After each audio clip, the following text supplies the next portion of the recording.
ฟังเสียงโห่แซวจากแถวคุ้มบ้านของเจ้าสืบดูเรื่องราวจึงรู้ว่าเขามันเธอค่าดองเป็นแสนแห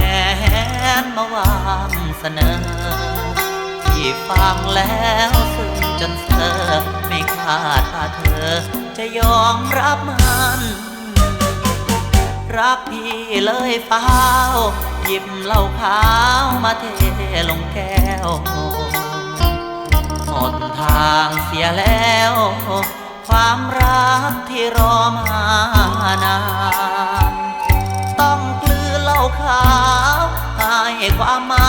ลบความร้าวรานโสเซไปดูงานมันให้มันช้ำใจให้พอ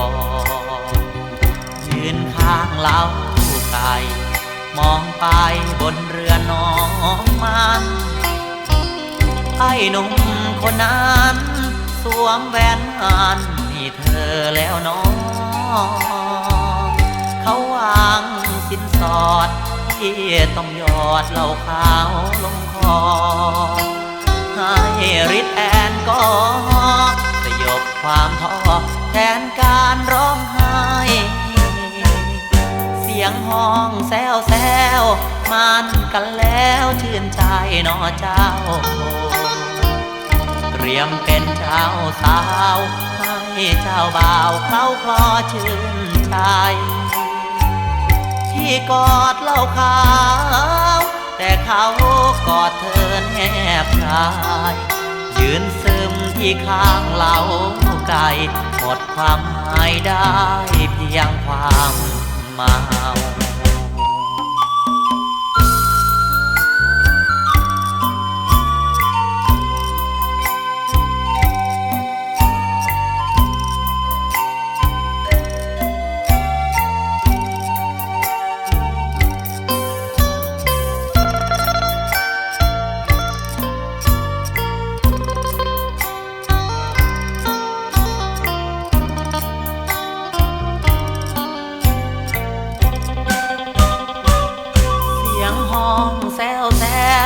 มันกันแล้วชื่นใจน้อเจ้าเตรียมเป็นเจ้าสาวให้เจ้าบ่าวเขาคลอชื่นใจพี่กอดเหล้าขาวแต่เขากอดเธอแนบกายยืนซึมที่ข้างเหล้าไก่หมดความหมายได้เพียงความเมา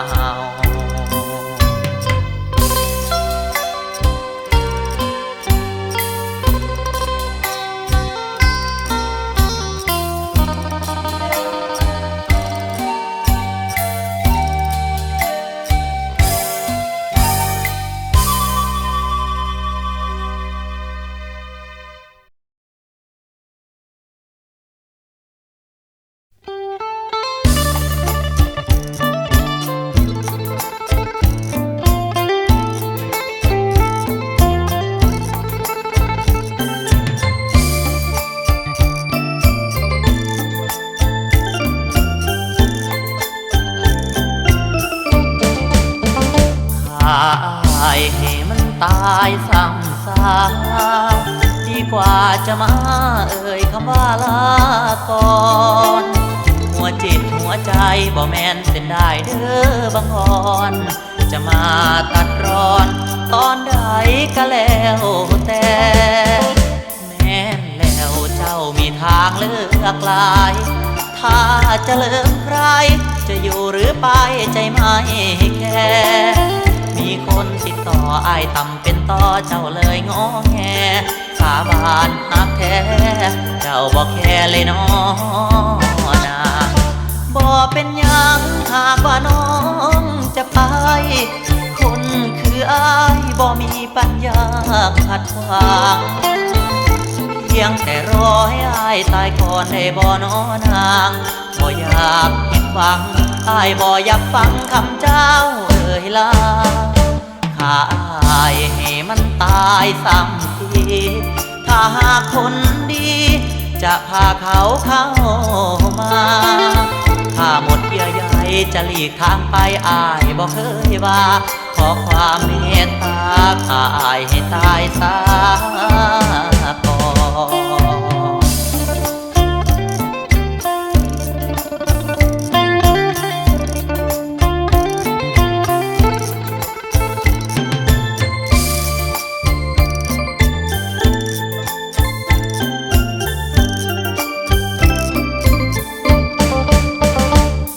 นเป็นยังหากว่าน้องจะไปคนคืออายบ่มีปัญญาขัดขวาง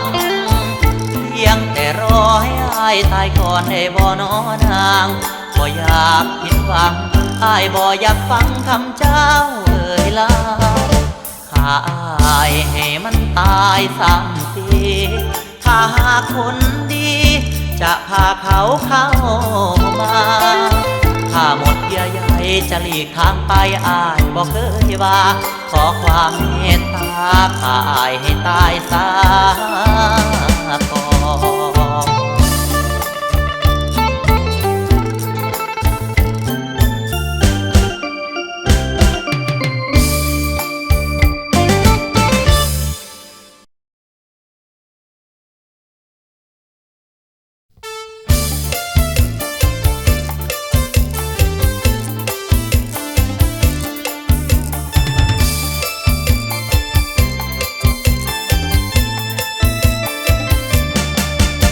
ระวังเขาหลอกเจ้าเด้อ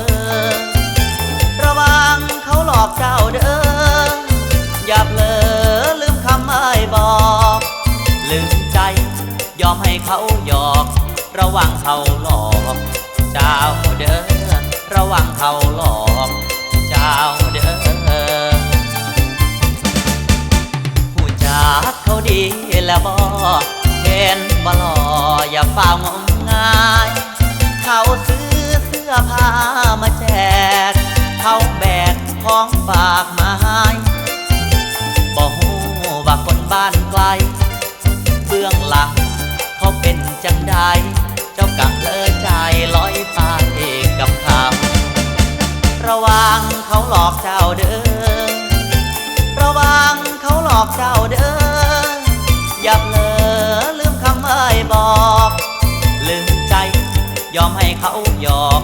ระวังเขาหลอกเจ้าเด้อระวังเขาหลอกเจ้าเด้อเจ้าแข่งคอนกายบักม่วงอายคอยห่วงเจ้าบ่เห็นเงาอ่อนซ้อนผู้บ่าวบ้านอื่นหลงตื่นกับความหล่อเหลาคนไกลคืออายบ่เอาเบ๊ปากยามไอ้ถามไอ้เบาขึ้นรถกับเขาไปสวีวีกระตางบดเสือกระตางไอ้บอกน้องนางด้วยความหวังดีกระตางบดเสือกระตางคือเขาหักหลังย่านเต็มมิตรที่เจลีระวังเขาหลอกเจ้าเด้อระวังเขาหลอกเจ้าเด้ออย่าเผลอลืมคำอ้ายบอกลืมใจยอมให้เขาหยอก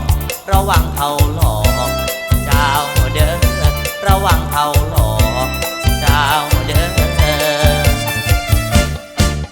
อย่าเผลอละเสือคำเขาเบาสิแลนน้ำเขาศึกษาดีแล้วบ่แม่นเขาสิมีเมียแล้วบ่โอ้ยแล้วบ่ขอเอิญแม่นสั่งคำอ้ายบอกจำน้องก็บ่เชื่อลีลาลีเลือเชื่อคำเขาบอกทางถูกน็อกแล้วจะนั่งร้องไห้เตือนน้องด้วยใจเสียดายเจ้าเตือนน้องด้วยใจสิโตนเจ้าระวังเขาหลอกเจ้าเด้อระวังเขาหลอกเจ้าเด้ออย่าเผลอลืมคำอ้ายบอกลืมใจยอมให้เขาหยอกระวังเขาหลอกเจ้าเด้อระวังเขาหลอกเจ้าเด้อ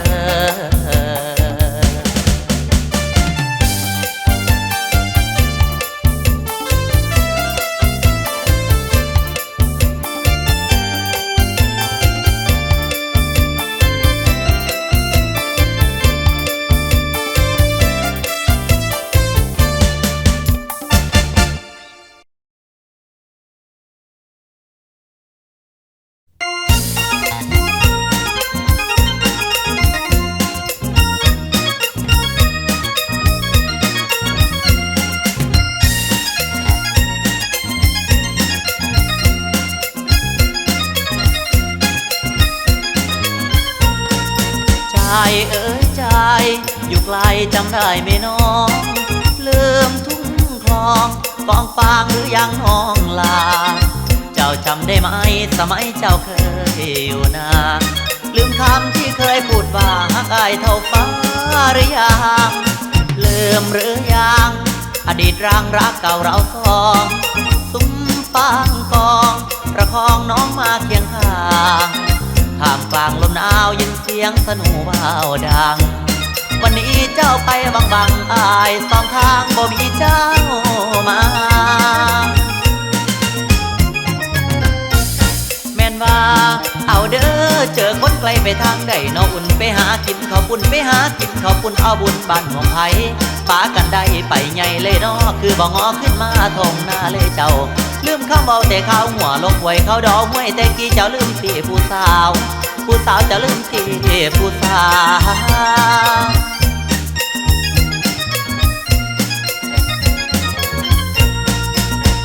ส่งข่าวให้รู้บ้างสิถ้าหากคนดียังพอมีน้ำใจหรือว่าเจ้าลืมความหลังน้องลืมร่างรักเราเคียงไกลไปอยู่เมืองฟ้าอำไพมีคนเคียงไกลลืมหัวใจหนุ่มนาลมหนาวพัดมาบ่อยเย็นจ้อยอายคลื่นน้ำตาข้าวออกรวงแล้วเด้อการดาข้าวออกรวงแล้วเด้อการดายายเจ้าบ่มาเกี่ยวข้าวนาเหมือนเคยเฉยเลยน้องไอ้ของใจหดหูเห็นแต่ควายบักตูเห็นแต่ควายยีตูยืนยิ้มย่อมาใต้ต้นบาทที่เคยนั่งเคียงสองที่เพียงกองที่ทานไฟเผาแล้วเจ้าทางกำล้อมฟังเคยอยู่บัดบ่มีมอบสู้ดูแล้วไข่แห้งเอาขอข้าเจ้าหากเจ้าอยู่ทางใดหากบ่ลงลืมไล่ให้ไวมาเด้อน้องยังเตรียมบ้องที่เจ้างามบ้องไม่ไผคันจะมาอยู่ไกลคันจะมาอยู่ไกลสิพาเจ้าจีเขาลามสิพาเจ้าจีเขาลาม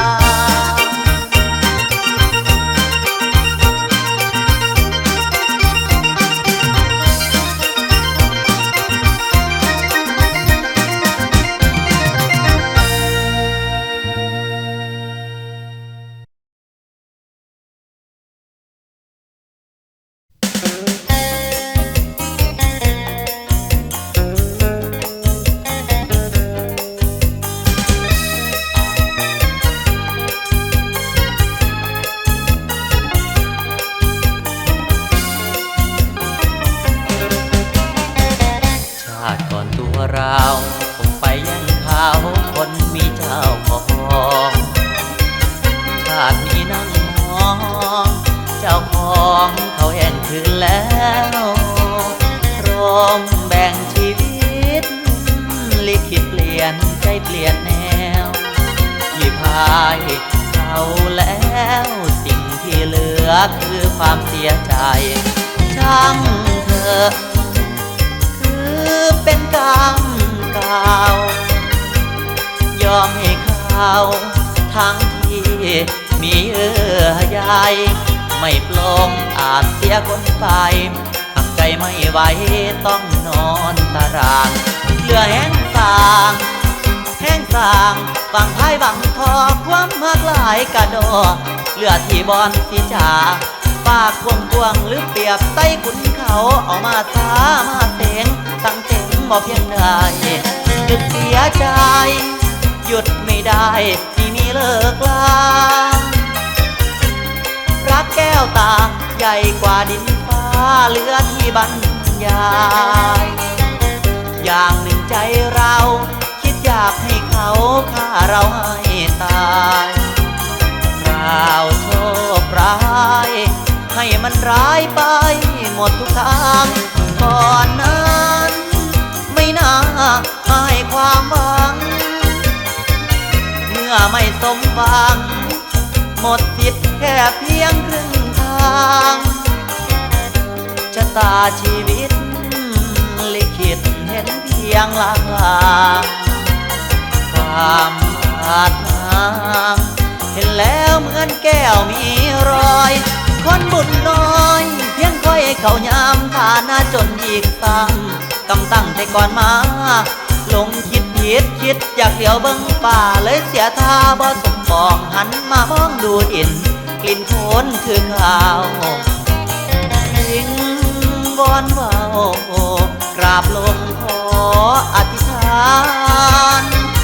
สิ่งที่ร้าวรานในชาตินี้พอที่จะจองชาติหน้ามีจริงเกิดใหม่ให้ได้สมปองนี่เคยมองลูกไม่ฟื้นลูกคืนหมดแล้วสิ่งที่เหลือคือเลือดเนื้อกายใจเอาอีกไหมใครอยากได้ตามใจทุกแนวเสียคนรักแสนเสียดายเหมือนเสียดวงแก้วเพียงพอแล้วชาติหน้าฟ้าจงปราณีทั้งที่ถึงหวังบ่ให้ห่างบุญอีหยังกัดทางมาไปได้เพื่อนน้อชีวิตเอ๋ยถือดีปลายกระดอ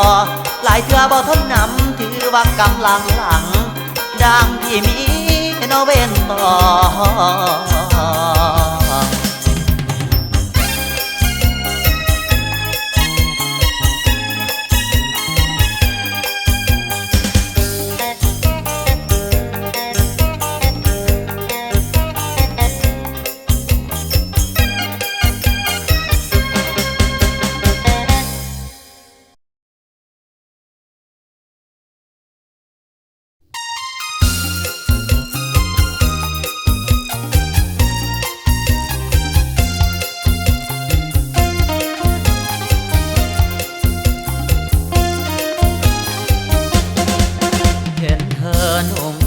เกงยีนจนว่าเห็นตอนซีนกลิ่นออกมาเป็นของส่วนบนกับสวดจูนพูนส่วนล่างกับพนุมันอาสูนเทเดนองกางเกงปิดจนเป็นของได้แต่ยืนตะแลมองภาพน้องบาดใจยี่ห้ออีหยังเด้น้องลาบอกอายเถิดนาสิซื้อมาให้ไหมไปแล้วหายก็วัดขนาดมันสิจับที่บาทสิซื้อให้3ใบไม่ว่า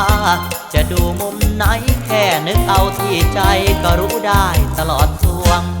ขาดเป็นห่วงใจไอ้พวงย้ำเห็นจนอยากตายเป็นยินในศูนย์พี่น้องในห้องมีคนคล้องแล้วไปงามแหลกใหญ่จังสีนี่แล้วไปนอสวดหมอตอนนู้นจุ่มกุ่มปานสุมลุ่มหินถ้าบ่มีกางเกงยีนที่ซ้ำใดเด้น้องมักเด้มักสาวใส่ยีนอ้ายบ่ได้อ่านกินแต่สิ้นมันล่อตาบ่ดูกะสิว่าตายซากคันบ่อยากกะสิว่าลวงตาใส่โชโยยวนอุราห้ามบ่ได้ดอกลาเพราะตาอายมันเห็น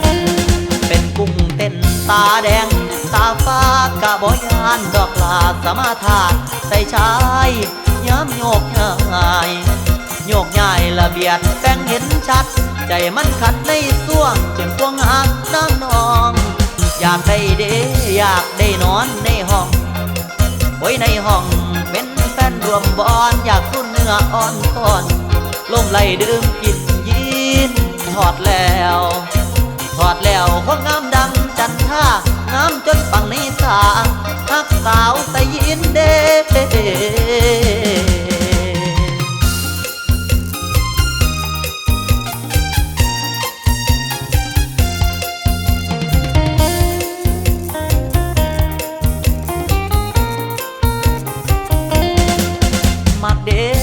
มักสาวใส่ยีนอ้ายบ่ได้อ่านกินแต่สิ้นมันล่อตา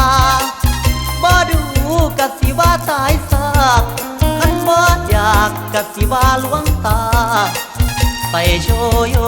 ยวนอุราห้ามบ่ได้ดอกลาเพราะตาอายมันเห็น เป็นกุ้งเต้นตาแดงตาฟ้ากะบ่ยานดอกลาสมาทาใส่ชายย้ำโยกย้ายโยกย้ายละเบียดแบ่งเห็นชัดใจมันขัดในส่วงจนควงงานนั่งนองอยากได้เดอยากได้นอนในห้องไว้ในห้องเป็นเต้นรวมบอนอยากทุ่นเนื้ออ่อนก่อนลมไหลดื่มกินยีนถอดแล้วถอดแล้วคงงามดำจันท่างามจนฟังในตาหักสาวสยินเด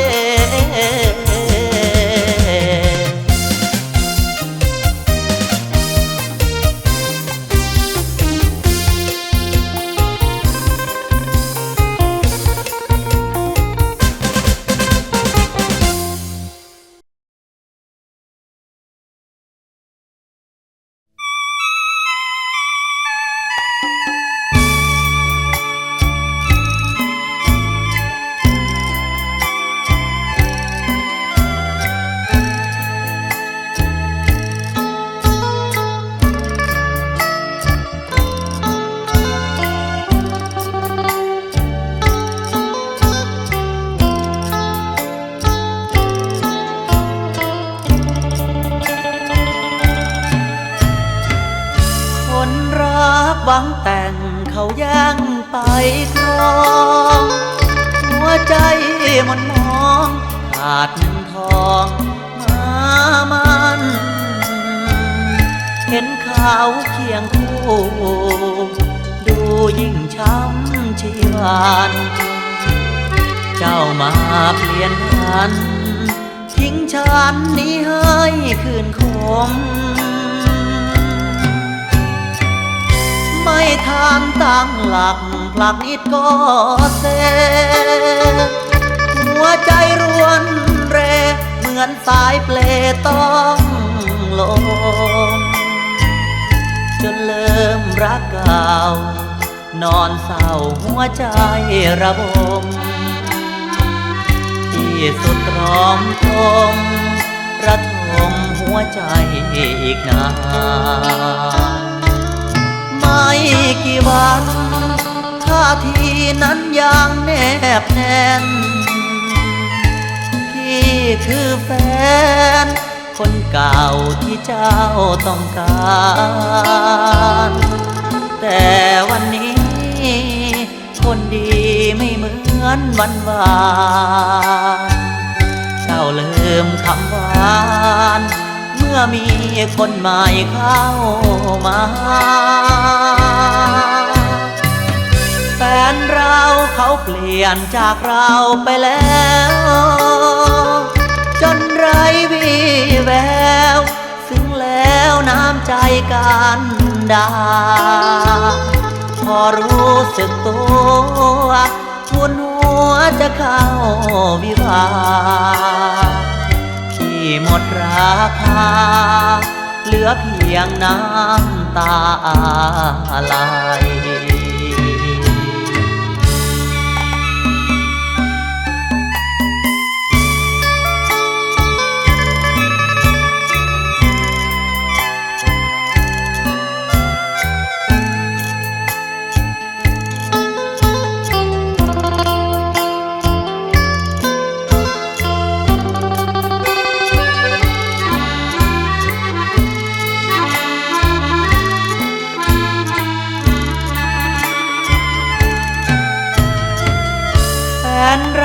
เขาเปลี่ยนจากเราไปแล้ว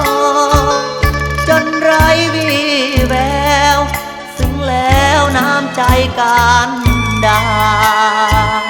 พอรู้สึกตัวทุนหัวจะเข้าวิวาพี่หมดราคาเหลือเพียงน้ำตาไหล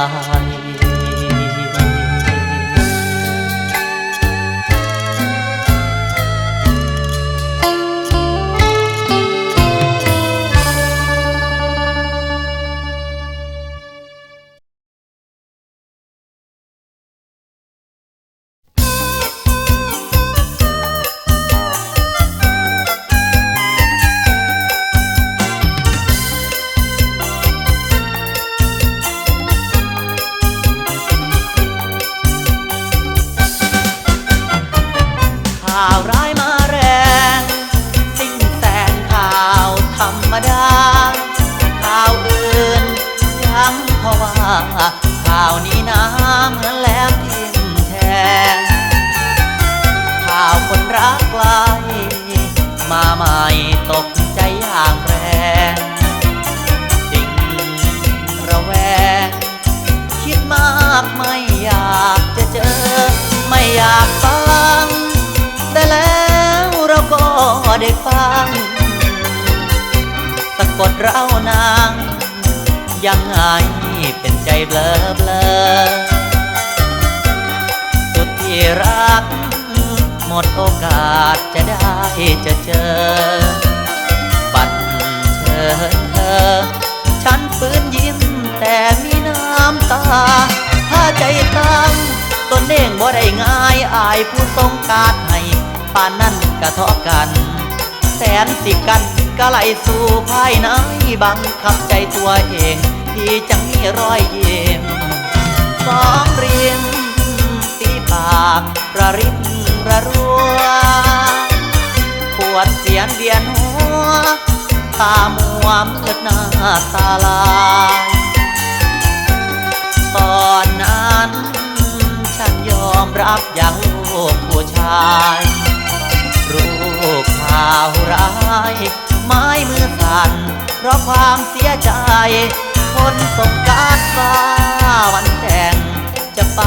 ไม่นานฉันตอบว่าเจอกันวันนั้นผมไปตอบคำถามเหมือนว่าไม่มีอะไรแต่ดวงใจเหมือนว่าวถึงคราวโตลมตกลงกลมเอาแขนมากอดเขาคิดแห่งอุกอังเอาคือบ้าพวงกระเทินมีลังเกือพี่ลดคิดอยากเอิญใหญ่ป้าได้ความว่าเสียใจห้องออกไปเต็มเสียงไงสวมใจเพราะมันช้ำเหมือนจองจำนักโทษเขาลักประหารเธอต้องการกล้าเชิญฉันก็กล้าไปดูสิว่าสีหน้าจะเป็นอย่างไรเธอสดใสฉันพลอยยิ้มทั้งน้ำตาสวยเพียงหน้าแต่สัจจาเจ้าลายผิดกับคนโง่หายแต่ใจนั้นท้องใสหอดมือนั้นพี่ต้องไปให้ได้แม้นว่าน้ำตาไหลขอฝืนใจตัวเองให้เปี่ยมเต็มด้วยรอยยิ้ม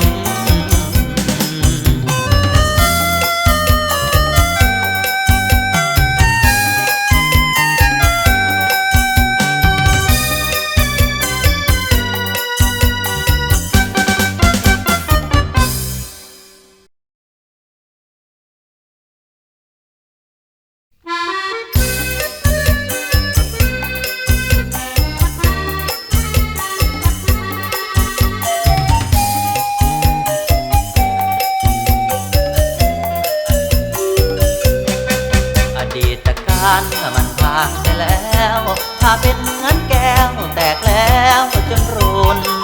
จะออกจะเชื่อมเป็นแก้วที่สมบูรณ์เพราะแก้วมันรุนไม่ใช่ราวธรรมดาเธอก็รู้ว่าฉันรักมากปานใดยังมีใหม่พวงให้เห็นต่อหน้าต่อตาเธอให้เขาจนลืมตัวไม่คิดราคาหมดปัญญาจะปูให้เธอหวนคืนคือจังคืนลูกใจไพ่มานที่มาพลันเรือจมมุนทลายเพมาเมื่อทางที่เดินมาตันชักไม่เชื่อมันในตัวของตน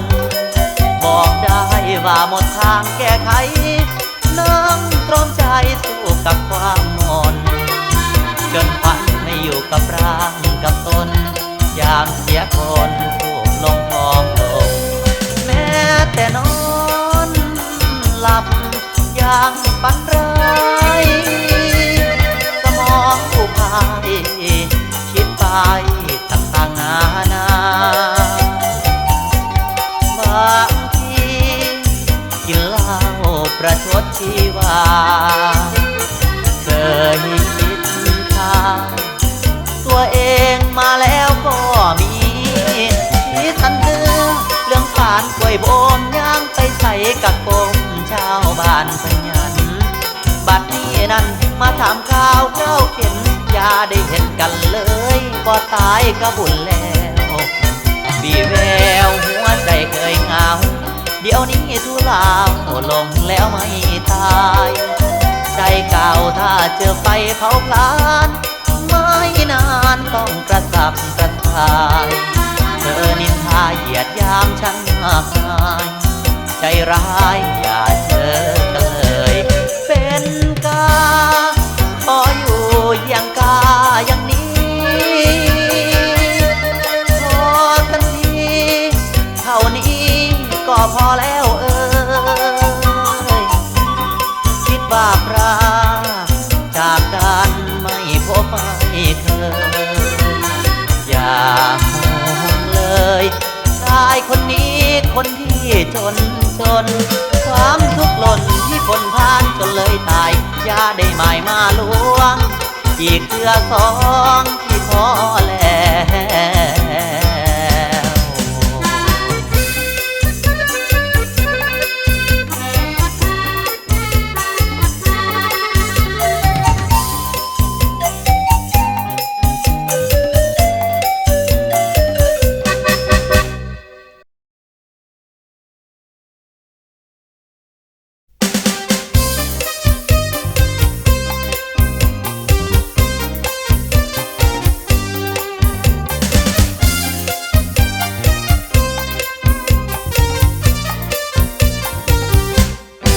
ประตูใจเปิดเสด็จรักการดาเมื่อได้สบตาแค่เวลาหน่อยเอวกลมผมยาวปากแดงจอยวอยติดตามไปคอยจอบเบิ้งยามแลเฝ้าเก็บมาคิดสะกิดใจไม่ไหวสิเป็นสิตายคิดทอดลายแก้มแดงทุ่มเททั้งใจส่งหักไปเบิดแห้งแต่ต้องแสลงเมื่อแก้มแดงลายใจเสด็จตายเมื่อเหยียบทานไฟแดงเจ้ามาออกแสงยามไม่หักแห่งงมงายเสด็จหักเสียจนเสียหลักหัวใจแทบเสด็จตายหัวใจไอแขนอักรักอายชำรุดสะดุดลงกลางคานเจ็บกระทันนั้นหัวใจไม่ทันตั้งหลักรักเร็วเสียจนบ่เบิ่งใจคักสะดุดต่อหักสะเดิดรักเจียนตายสะดุดต่อหักสะเดิดรักเจียนตายเอาละนี่คันเบรกบ่ได้เฮ็ดจังใดหักแห้งหลายห้ามไว้บ่อยู่เจ็บเป็นครูสู่บ่ได้ใจอายมุนมีแนวคนดีมีหลายตอนหลายคนซ้อนถอนใจอายห่างล่าเอ้ยนางเอ้ยเด้อนางเด้อนางเด้อเด้อนางเอ้ย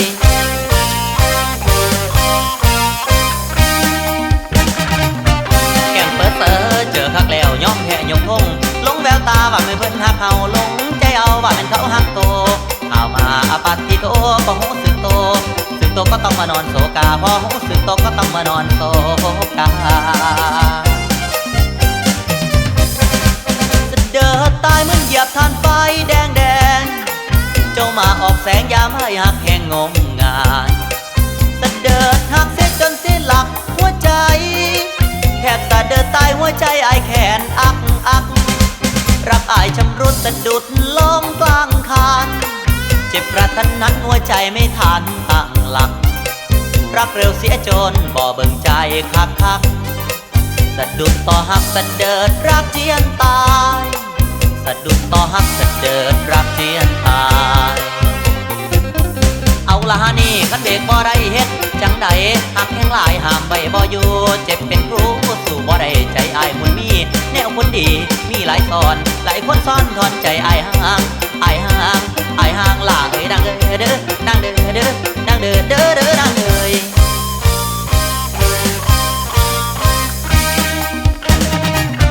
แก้มเปิด